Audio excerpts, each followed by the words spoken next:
You decide whether it's good news or bad news. And my show is kind of the anchor in prime time.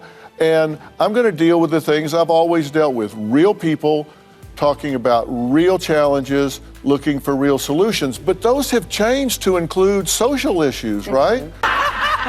No, she's got to ask you this question. Yeah, I got to ask you this, because though they can't diagnose anybody, you know, from afar, somebody they haven't examined, doctors, therapists, a lot of respected psychologists out there, really big-time, big names, are saying that Donald Trump is showing signs of narcissism, which, by the way, one of the symptoms is preoccupied with the fantasies of unlimited power, success, and brilliance. And they're questioning that he has narcissistic disorder. Number one, do you think that's a mental illness, narcissism? And if so, is he fit to be president? Oh my goodness. You won't believe the explosive drama that just unfolded on The View. Things got seriously heated when Joy Behar and Dr. Phil went head-to-head in what might be the most intense showdown we've seen this season. Joy came in absolutely fearless, dropping a bombshell by calling Donald Trump a textbook narcissist, and honey, she brought receipts. She wasn't just throwing accusations around, she had a whole list of examples that had everyone's jaws dropping. From his obsession with winning to his constant need for praise, and let's not forget his complete inability to ever admit he's wrong. But then, Dr. Phil stepped into the ring. And let me tell you, what happened next had everyone on the edge of their seats. Joy could barely keep her composure as doctor. Phil delivered a reality check that nobody saw coming. If I was a little closer to him, I would have said, what is your problem? Right.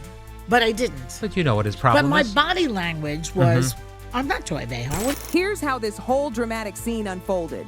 Joy, with all the passion and fire we know her for, launched into this absolutely scorching critique of Donald Trump. And darling, this wasn't her first rodeo with this argument, but this time, she came prepared with the DSM-5 in her hands. Can you believe it? She was citing psychologists, mental health experts, and reading straight from the diagnostic manual, insisting that Trump fits every single checkbox for narcissistic personality disorder. And she had her evidence lined up like dominoes. His winning obsession, his desperate need for constant validation, and his complete refusal to ever admit when he's wrong.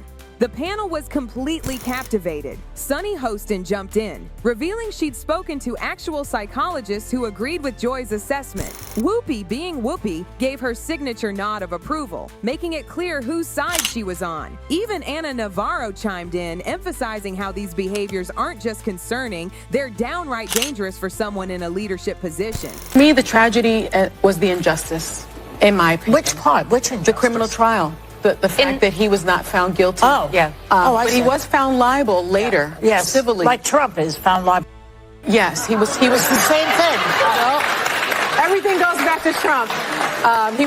Until he's gone, I will not rest. Now, at this point, everyone thought it was just another typical day on The View, taking their usual stance on Trump. The audience was totally eating it up, and social media was already exploding with reactions. But then, oh honey, Dr. Phil entered the chat and everything changed. With his signature calm and collected demeanor that somehow makes everything more intense, he didn't just respond, he dissected Joy's argument piece by piece. He started with this absolutely perfect line. Look, Joy, I respect you, but let's be careful here. And then he dropped this truth bomb about how there's a massive difference between having narcissistic traits and actually being diagnosed with a full-blown personality disorder. Can you believe the tension in that room? He went on to explain that while Trump might show some narcissistic behaviors, that doesn't automatically mean he meets the clinical definition of NPD. But wait, it gets even better. Dr. Phil pointed out how many successful people, business moguls, CEOs, and even past presidents show similar traits: high confidence, ambition, thick skin against criticism. These might look like narcissism, but that doesn't mean someone has a psychological disorder. And just when everyone thought he was done, he brought up the real issue. You know, people talk about narcissism, but they don't really know what it means. So I brought a list from the DSM-5 about what narcissism really is, because if I asked people to stand up and define it, they wouldn't know. All right. And let's just take a vote. One, has a grandiose sense of self-importance. Check. Check. Okay. Next. 2, is preoccupied with fantasies of success, power, or brilliance, which you said. Check. Okay. 3, believes that he or she is special or unique. Check. can only be understood by special people. 4 Ivanka? requires excessive admiration. Oh, check. Has a sense of entitlement, which means is very thin-skinned. If you're Oh, entitled- check. Dr. Phil hit them with the uncomfortable truth. Using psychology as a weapon against political opponents we don't like is seriously dangerous territory. For a hot second, the entire panel was speechless. But Joy Behar, never one to back down from a fight, wasn't having any of it. She doubled down harder than ever, insisting that Trump's behavior goes way beyond normal leadership traits. Come on, Dr. Phil, she fired back. We're not just talking about confidence here. This is a man who lies constantly, refuses to accept responsibility, and attacks anyone who challenges him. But Dr. Phil was just warming up, darling. He threw this curveball that had everyone shook. If we're going to start psychoanalyzing politicians, why stop at Trump? Why not apply the same standard to President Biden or other leaders? The room went so quiet you could hear a pin drop. Joy tried to recover with, "Oh, come on, Phil. Biden may have his faults, but he's not constantly bragging about himself or insulting people on social media." The panel was nodding along, backing her up like a choir. But Dr. Phil wasn't done, not by a long shot.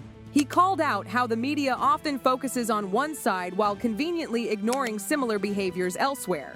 And then, honey, he dropped the bomb nobody saw coming. He turned the mirror right back on The View itself. Let's take a step back, he said. If we're talking about narcissistic traits, let's ask an honest question. How many of these apply to the people sitting at this very table?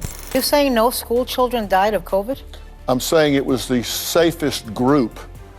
They were the less vulnerable group, and they suffered and will suffer more from the mismanagement of COVID than they will from the exposure to COVID. And that's not an opinion, that's a fact.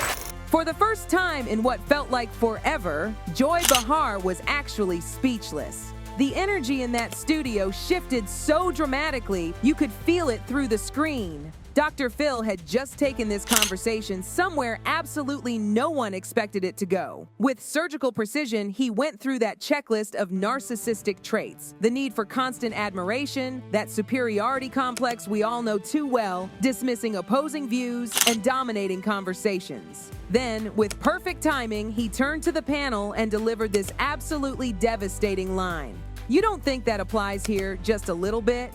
The tension in that room was thick enough to cut with a knife. Dr. Phil wasn't holding back as he pointed out how The View often shuts down other opinions, practically begs for audience validation, and loses it when anyone dares to challenge them. Y'all have built a platform where the loudest voice wins, where disagreement gets shouted down, he said. Tell me that doesn't fit some of these traits. Joy Behar was visibly not okay. You could practically see the steam coming out of her ears. The back and forth was far from over, but just when everyone thought the chaos had peaked, Judge Jeanine Pirro jumped into the fray, and oh my word, did she have something to say. Your opening statement, which was how horrible it is that Donald Trump is talking about that's all what you, of these I'm people. sorry, You know Becky, what I that's think what you is said. horrible? You said, Whoopi, you know you what's said horrible? that When it people was, who it's shouldn't okay. be here end up children of American citizens. You know what's hard? Judge Jeanine came in like a tornado, defending Trump with everything she had. You want to talk about narcissism? She challenged. Let's talk about results. Because if you're going to judge a man's character, you need to look at what he's actually done, not just how he talks. She started spilling tea about Trump's private philanthropy, his charitable donations, and all these behind-the-scenes good deeds that nobody talks about. People love to act like he is some selfish villain, she declared. But how many of you know that he has helped countless people without making a show of it? But honey, she wasn't done. She flipped that conversation faster than a pancake, bringing the Obamas into the mix. She started questioning their wealth, those Netflix deals, and those book advances, all while they're lecturing the rest of us. The whole mood in the studio shifted again. What started as a debate about Trump's personality suddenly became this explosive argument about who actually walks the walk versus who just talks the talk. The tension was absolutely through the roof. Whoopi tried to regain control, arguing that being charitable doesn't erase personality flaws. Sonny Hostin jumped in, insisting that Trump's donations don't cancel out his controversies. Meanwhile, Judge Jeanine stood her ground like a rock, arguing that Trump has done more for working-class Americans than any of these political elites ever have. The room was electric, passionate, fiery, and completely divided. Whether you loved or hated what was being said, one thing was crystal clear. This was one of The View's most explosive debates ever. I'm questioning, why is Dr. Phil there? What is Because Dr. it is Phil now a doing reality show. This is the new reality show. And I'm show you why hoping he that was we there. can put music behind this. Yes. Because it's only going to be a matter of weeks before we start to see. Great idea. I mean, just folks showing up. What do we see? What is going on? When the dust finally settled, it was obvious this wasn't just about Trump anymore. This was about hypocrisy and the dangerous game of playing armchair psychologist. Dr. Phil had exposed this massive flaw in how the media loves to diagnose public figures whenever it's convenient.